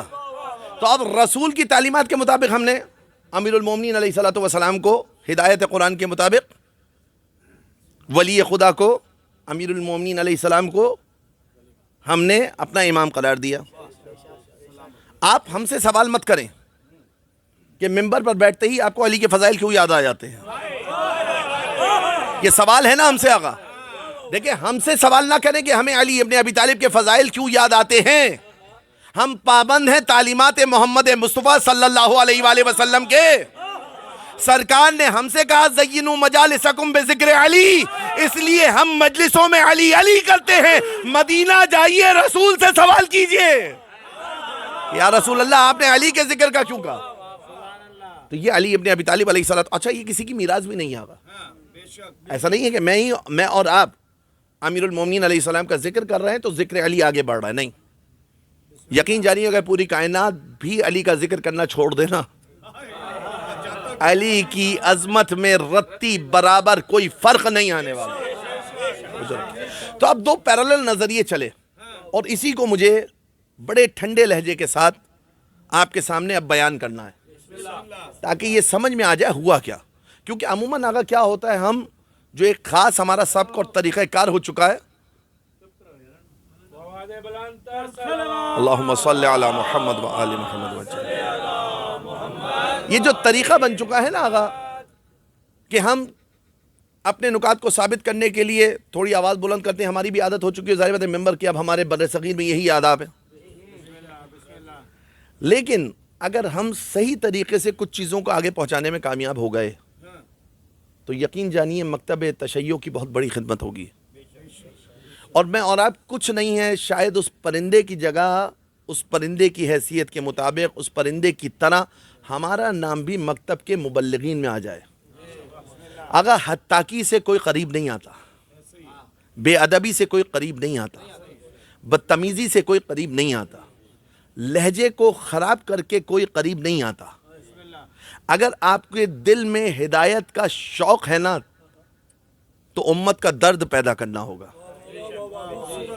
بغیر درد دل کے کوئی قریب نہیں آئے گا. میں اور آپ کس لیے مسئول ہیں، کس بات پہ مامور ہیں؟ مولا کے چاہنے والوں میں اضافہ کریں. یہ مولا کے چاہنے والوں میں نسل کی صورت میں اضافہ کریں تو کریں، لیکن اس کے علاوہ بھی جو لوگ ابھی اس دائرے سے باہر ہیں ان کو بھی اس طرف لے کر آئیں. کیسے لائیں گے؟ لا اکراہ فی الدین. قرآن نے کہا ہے کہ کسی قسم کا کوئی جبر نہیں ہے. آپ کا اور میرا کام ہے اپنے اخلاق کے ذریعے علی ان تک پہنچا دینا. اگر دل پاکیزہ ہوگا نا تو علی دل میں آ جائے گا. میرا اور آپ کا کام فقط اتنا ہے، حق اور باطل کو بیان کر دیں، اچھے لہجے کے ساتھ، ٹھنڈے لہجے کے ساتھ، پیار و محبت کے ساتھ، معاملہ حل ہو جائے گا. سنیں، پہلے سننے کے عادی بن جائیں. جب وہ اپنی سنا چکا ہو پھر اس کے بعد سوال کریں. اب کیا پیغام تھا رسول اللہ کا غدیر میں؟ واضح تھا نا. لیکن اس پیغام کے اندر تبدیلی نہیں ہو سکتی تھی، معنی کے اندر تبدیلی کر دی. اس معنی کی تبدیلی کا نتیجہ کیا ہوا؟ دو نظریہ سامنے آئے. ایک فکر یہ کہتی ہے کہ رسول اللہ نے اپنے بعد اپنے جانشین کو اللہ کے حکم سے معین کیا. ایک نظر یہ کہتی ہے کہ اللہ نے اور اس کے رسول نے کسی کو معین نہیں کیا. کلیئر ہے آقا؟ دونوں نظریات سامنے. ہماری فکر کیا ہے کہ اللہ نے رسول اللہ کی زبان سے علی ابن ابی طالب اور ان کے 11 معصوم فرزندوں کی امامت کو لازم و واجب قرار دیا. ابھی میں دلیل پہ بات نہیں کر رہا، دعوے پہ بات کر رہا ہوں. ہمارا دعویٰ یہ ہے. آپ کا دعویٰ کیا ہے؟ اللہ نے کسی کو معین نہیں کیا. ٹھیک ہے، امت پر چھوڑ دیا. امت خود کو آمادہ کر لے، تیار کر لے، اور اس کے بعد کسی کو معین کر لے. تو آقا میرا آپ سے یہ سوال ہے، اور بس یہیں پر آ کر آقا میں بات کو ختم کروں گا. میرا آپ سے یہ سوال ہے، آپ بدعت کی تعریف کیا کرتے ہیں؟ ادخال الشیء فی الدین وہو لیس من الدین. ایسی چیز جو دین میں نہ ہو اس کو دین میں داخل کر دیا جائے. یا اخراج الشیء من الدین وہو فی الدین، اور ایسی چیز کو دین سے نکال دیا جائے جو دین میں ہو اس کو. یہی تعریف ہے نا آقا؟ آپ نے مجھ سے کہا یہ بدعت، آپ نے مجھ سے کہا یہ بدعت، آپ نے مجھ سے کہا وہ بدعت. جب میں نے دلیل مانگی آپ نے کہا کہ یہ رسول کے دور میں نہیں تھا، اس کے بارے میں رسول نے کچھ نہیں کہا. تو آپ کا اسٹانس یہ ہوا نا کہ جس کے بارے میں رسول نے نہ کہا ہو اس کو دین کے طور پر قبول کر لینا بدعت ہوتا ہے. اب میرا سوال آپ سے یہ ہے، آپ نے یہ کہا نا آقا مجھ سے، میں نہیں کہہ رہا ہوں ابھی تو میں آپ کی بات، آپ نے مجھ سے کہا نا کہ جو رسول نے نہ کہا ہو اس کو دین کے نام پر رائج کر دینا بدعت ہوتا ہے. تو میں تو یہ کہہ رہا ہوں کبھی علی کا ہاتھ اٹھا کر، کبھی علی کو چادر میں بلا کر، کبھی علی کو مباہلہ میں لے جا کر، کبھی علی کو سورہ برات تھما کر، کبھی علی کو دوش پر بلند کر کے، کبھی علی کے بارے میں حالت جنگ میں، کبھی علی کے بارے میں حالت سفر میں، کبھی علی کے بارے میں حالت امن میں، کبھی مدینہ میں، کبھی مدینہ سے باہر رسول علی علی کرتے ہوئے دکھائی دیے. اور آخر وقت میں کہہ رہے تھے کہ ایسی بات لکھ دوں کہ تم گمراہ نہ ہو. کہہ دیا کہ قرآن و اہل بیت کا ساتھ رہے گا. تو آقا اب میرا سوال یہ ہے کہ آپ یہ بتائیے، میں تو رسول اللہ کی سیرت سے دسیوں دلیل لے کر آ رہا ہوں کہ یہ علی علی کرنا نہ صرف یہ کہ بدعت نہیں ہے بلکہ سنت موقدہ ہے. علی ابن ابی طالب کو ولی خدا ماننا نہ صرف یہ کہ بدعت نہیں ہے بلکہ اللہ کی منشا اور مرضی ہے۔ اب سوال یہ ہے کہ جناب میں نے تو ثابت کر دیا کہ جو میں کر رہا ہوں وہ بدعت نہیں ہے، آپ کیسے ثابت کریں گے جو رسول نے نہیں کہا آپ نے اس کو دین کے نام پر رائج کر دیا؟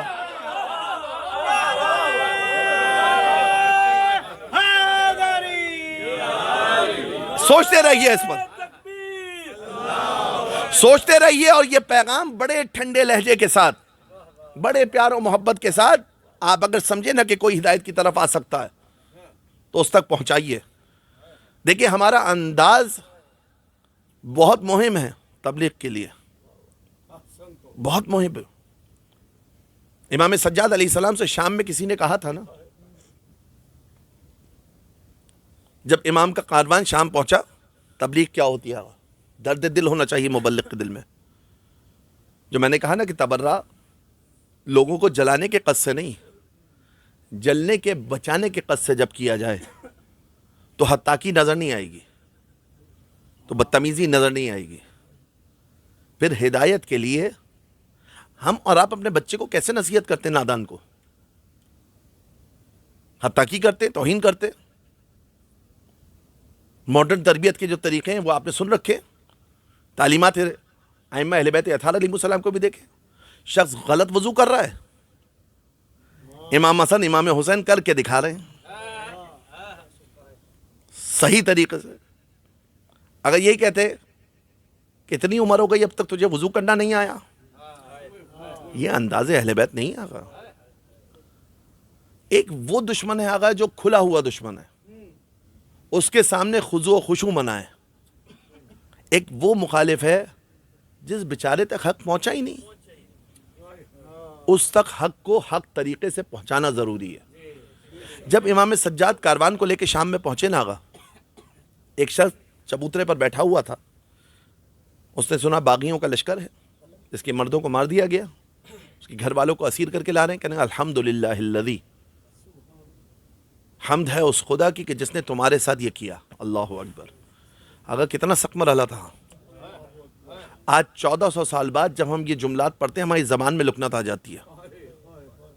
یہ کتنا سخت مرحلہ تھا امام سجاد کے لیے، لیکن امام سجاد نے کوئی برہمی کا اظہار نہیں کیا، کوئی غصے کا اظہار نہیں کیا۔ جانتے ہیں نادان ہے، جانتے ہیں نادان ہے۔ امام سجاد نے کہا کہ شاید تو نے قرآن نہیں پڑھا۔ کہا قاری قرآن ہوں۔ کہا قاری قرآن ہے؟ آیت پڑھی ہے قُلْ لَا أَسْأَلُكُمْ عَلَيْهِ أَجْرًا إِلَّا الْمَوَدَّةَ فِي الْقُرْبَى۔ کہاں پڑھی ہے؟ کہا اس میں جو قربہ ہے نا اس سے مراد ہم ہیں۔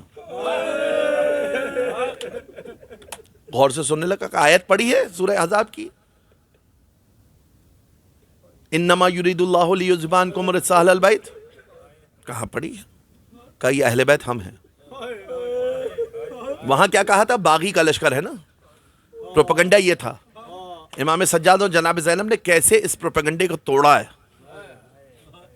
کہاں پڑھی؟ کہا خمس والی آیت پڑھی؟ کہا پڑھی ہے۔ قدموں پر گر گیا کہ آپ آل رسول ہیں؟ کہا ہاں۔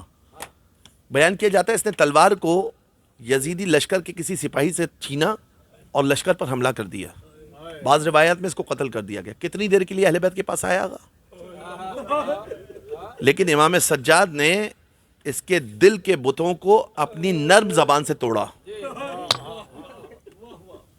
یہ تبلیغ کا انداز ہو میرا اور آپ کا۔ امام حسن کا واقعہ آپ نے سن رکھا ہے، مرد شامی والا۔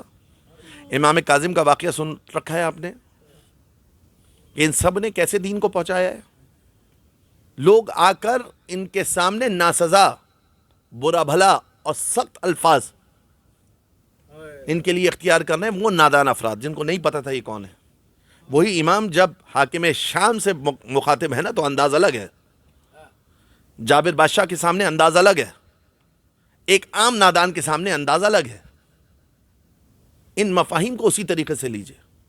بس عزیزان محترم، یہ محرم پورے 2 مہینے گزر گئے نا عزاداری کو، کتنا اہتمام تھا۔ فرش عزا پر جاؤں گا، فرش بچھاؤں گا، عزا خانہ سجاؤں گا، حسین کی یاد میں آنسو بہاؤں گا۔ گزر گیا آگا، بہت کم شب باقی بچی ہیں.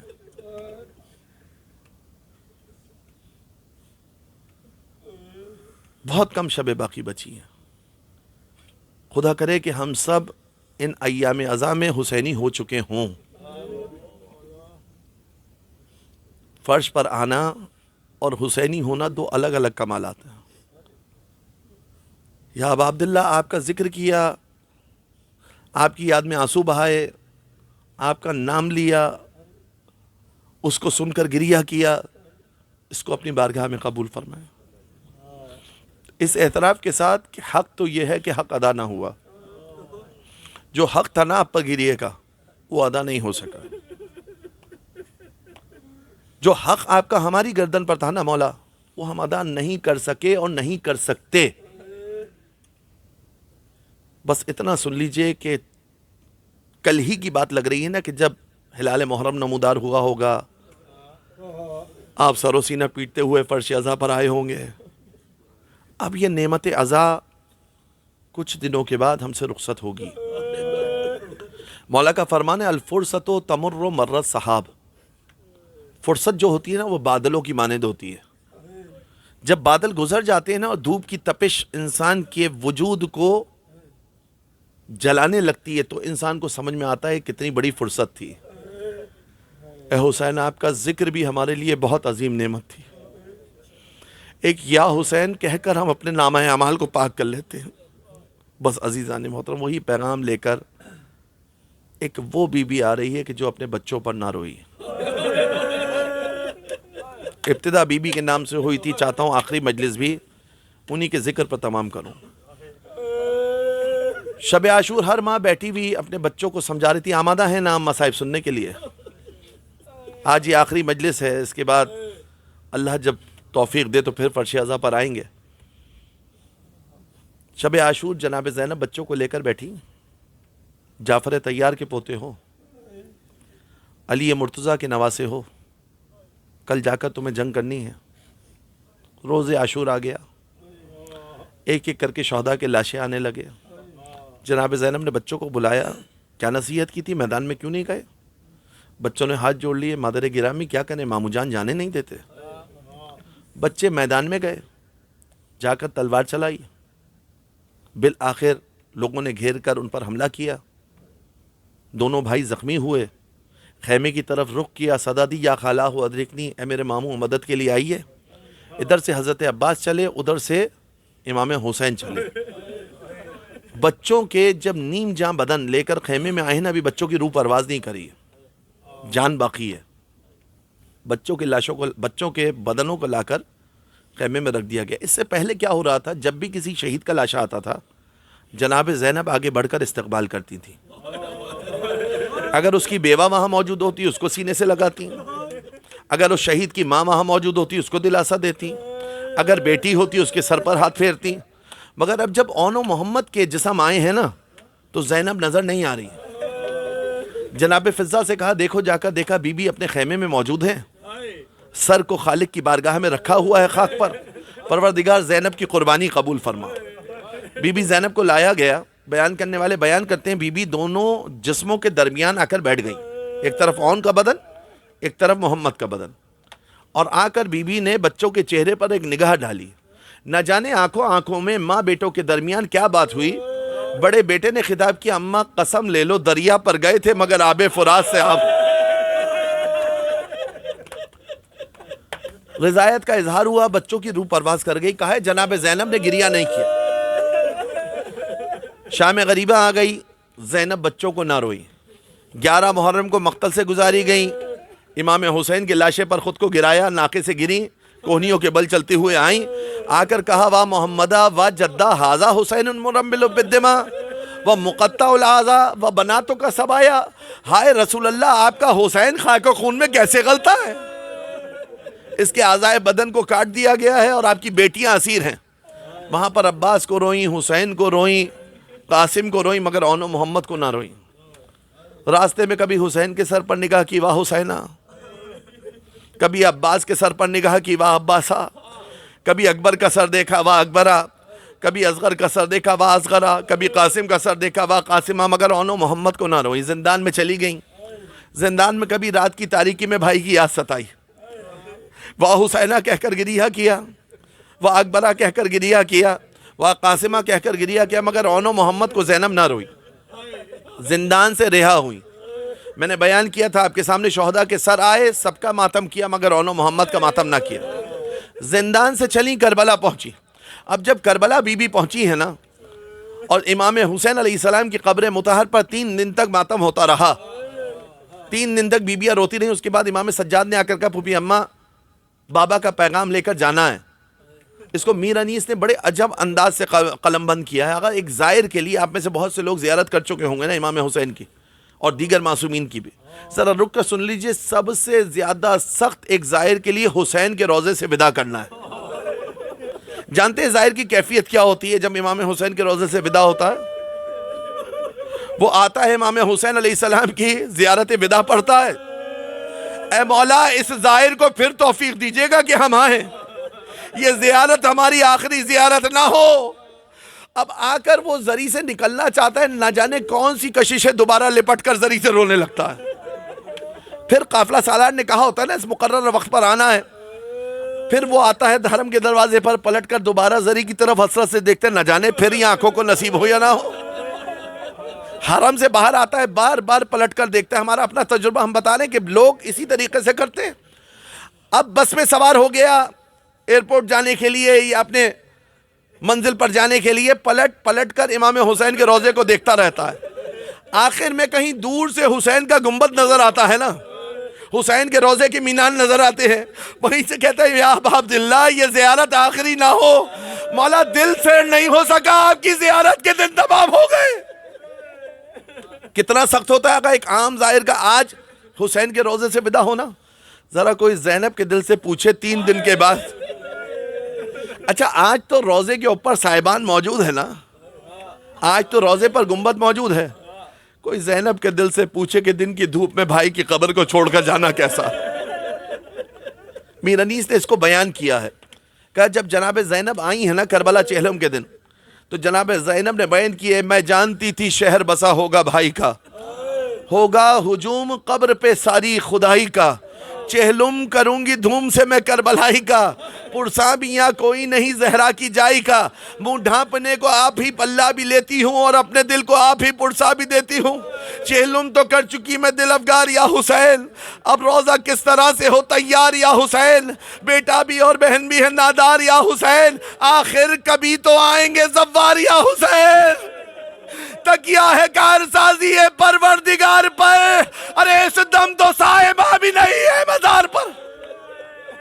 امام سجاد نے آ کر کہا پھوپھی اماں وطن جانا ہے، بیویاں قبر حسین سے لپٹ گئیں، کبھی کوئی بی بی عباس کی قبر سے لپٹ کر روتی ہے، کبھی کوئی حسین کی قبر سے لپٹ کر روتی ہے۔ ایک مرتبہ جانے کے جیسے ہی نقارہ بجایا گیا، جانے کا جیسے ہی اعلان ہوا، محملوں کو لا کر بٹھایا گیا۔ اب میر انیس لکھتے ہیں کہ حسین کی قبر کی غربت کو دیکھ کر جناب زینب کا کیا عالم تھا۔ جناب زینب بار بار ماں جائے کی قبر کو دیکھتی ہیں، ارے جب تربت حسین کی غربت نظر پڑی، ناقے پہ کتنی بار چڑھی اور اتر پڑی، بھیا بہن جا رہی ہے، بھیا زینب جا رہی ہے، لیکن تیرا پیغام لے کر مدینہ جائے گی۔ اب کاروان مدینے کی طرف چلا، جیسے ہی مدینے کے باہر پہنچا نا، جناب ام کلثوم نے محمل کے پردے کو ہٹایا، نانا کا روضہ نظر آیا، مدینہ دیکھ کر نہ جانے کون سی یادیں تازہ ہو گئیں۔ ایک مرتبہ ام کلثوم نے مرثیہ پڑھا، مدینہ جدنا لا تقبلینا وبالحسرات والاحزان جئنا،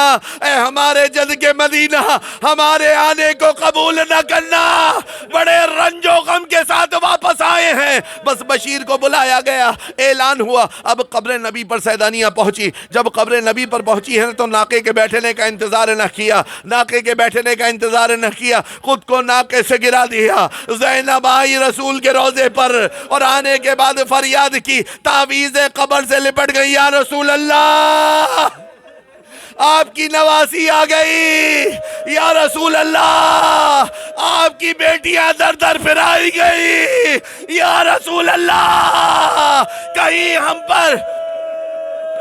آل رسول بڑے محترم تھے نا آقا، بڑے معزز تھے۔ جب آپ کے شہر میں کوئی معزز آتا ہے تو استقبال کیا جاتا ہے نا، استقبال ہوتا ہے۔ استقبال کیسے ہوتا ہے؟ کبھی کوئی پھولوں کی پتیاں نچھاور کرتا ہے، کبھی کوئی راستے میں شربت پلاتا ہے، کبھی استقبال کے لیے شیرنی پیش کی جاتی ہے۔ اب زینب نے کیسے بیان کیے ہوں گے، یا رسول اللہ ہم بھی بڑے معزز تھے، رسول کی نواسیاں تھے نا، ہمارا بھی بستیوں میں استقبال کیا گیا، مگر پتیاں نچاور نہ کی گئی، چھتوں سے پتھر برسائے گئے، کھولتا ہوا پانی پھینکا گیا۔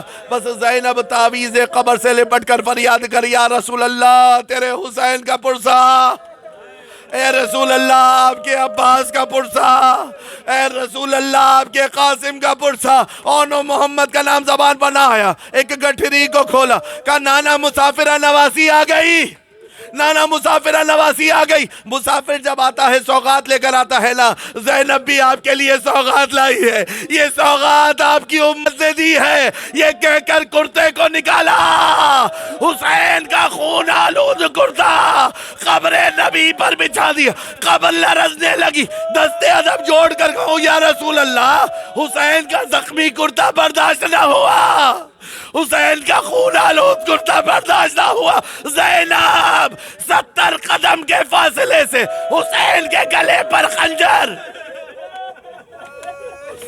مدینے کی عورتیں آنے لگی، مدینے کی عورتیں آنے لگی، آقا بس آخری ایام ہے، بس اس میں رو لیجئے جتنا رونا ہے، اللہ جانے پھر یہ نعمت، اللہ جانے پھر یہ نعمت میسر ہو۔ آئیں گھر پر، حسین ابن علی کے گھر میں آ گئی، فرش عزا بچھا دی گئی، مدینے والی آتی رہی، کبھی علی اکبر کا پرسا، کبھی قاسم کا پرسا، کبھی جون کا پرسا، کبھی حبیب کا پرسا، کبھی عباس کا پرسا، کبھی عباس کے بیٹوں کا پرسا، کبھی عباس کے بھائیوں کا پرسا۔ اونو محمد کا نام نہ آیا، مدینے والیوں سے پرسا لیتی رہی، زینب روتی رہی۔ کچھ دنوں کے بعد عبداللہ ابن جعفر طیار آئے، آ کر امام سجاد سے کہا آقا میرا گھر ویران ہو گیا ہے، بس آخری جملے ہیں، میرا گھر ویران ہو گیا ہے، اگر اجازت دیں تو آقا زادی کو گھر لے جاؤں۔ کہا عبداللہ آپ شوہر ہیں، آپ مختار ہیں، آپ جناب زینب کے شوہر ہیں، آپ کا اختیار ہے۔ اب جناب زینب فرش عزائے حسین سے اٹھی، بوجھل قدموں کے ساتھ فرش عزائے حسین سے بڑھی، ماں کی قبر پر گئی، اماں تیرے حسین کا پرسا، اماں تیرے قاسم کا پرسا، اماں تیرے اکبر کا پرسا، اماں تیرے عباس کا پرسا۔ بی بیاں سمجھی کہ اب اونو محمد کا نام آئے گا، زینب غش کھا کر گر گئی، اونو محمد کا نام نہ لیا، ماں کی قبر سے ودا ہوئی، چلی گھر کی جانب۔ زینب کو گھر نظر آیا، گھر کا در نظر آیا، دروازے سے داخل ہوئی، بچوں کے حجرے نظر آئے، خاک پر بیٹھ گئی، خاک کو اٹھا کر سر پر ڈالا۔ اے عبداللہ سال گزر گیا، زینب کو کسی نے ماں کہہ کر نہیں پکارا، عبداللہ فرش عزا بچھائیے، اب زینب اونو محمد کا ماتم